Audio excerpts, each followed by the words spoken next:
pestisida Agen Sayati, Trichoderma, PGPR. Sekarang kita ada pembuatan pestisida nabati. Jadi pertama-tama untuk pestisida nabati sendiri adalah pestisida yang bahan aktifnya berasal dari tanaman atau tumbuhan yang berfungsi untuk mengendalikan hama dan penyakit pada tanaman. Jadi pestisida nabati itu semua bahan-bahan yang berasal dari tumbuhan yang bisa kita buat sebagai bahan pengendalian ataupun pencegahan OPT, hama atau penyakit. Nah, kemudian bagaimana potensi pestisida nabati dalam ini menghambat atau mengendalikan penyakit. Jadi ada 4 cara kerjanya. Yang pertama itu menolak atau mengusir. Dia mengusir hama. Kemudian ada yang menarik atau dia sebagai biasa disebut sebagai perangkap. Nah, kemudian ada yang membunuh dan ada yang menghambat pertumbuhan.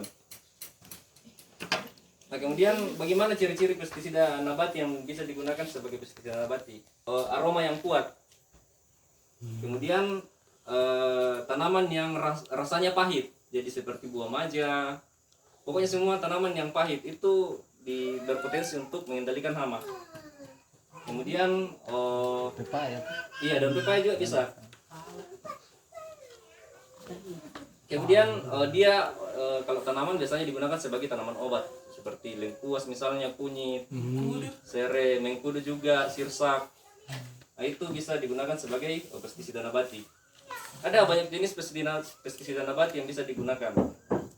Cuman di sini ada beberapa yang saya tulis,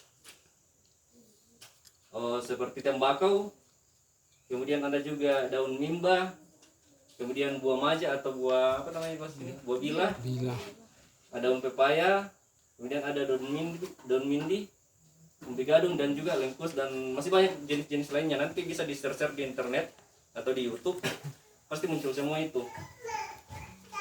Nah, yang pertama kita bahas itu tembakau, tapi kita tidak punya bahannya. Yang ada kita bawa itu cuman buah maja dengan daun pepaya.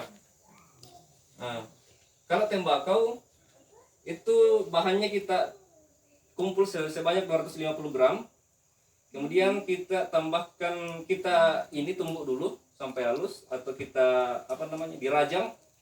Kemudian kita tambahkan air sebanyak 5 liter. Nah, setelah itu kita tambahkan sedikit deterjen atau bisa sabun colek. Itu fungsinya apa sabun colek? Sebagai bahan perekat dia. Nah, kemudian untuk efektifnya itu dapat mengendalikan ulat dan kutu-kutuan pada tanaman. Jadi kalau misalnya ada ulat-ulat atau kutu-kutu, ada kutu-kutu biasa di tanaman bawang, nah itu bisa kita gunakan tembakau. Nah, di lombok juga bisa. Ya, oke. Kemudian daun mimba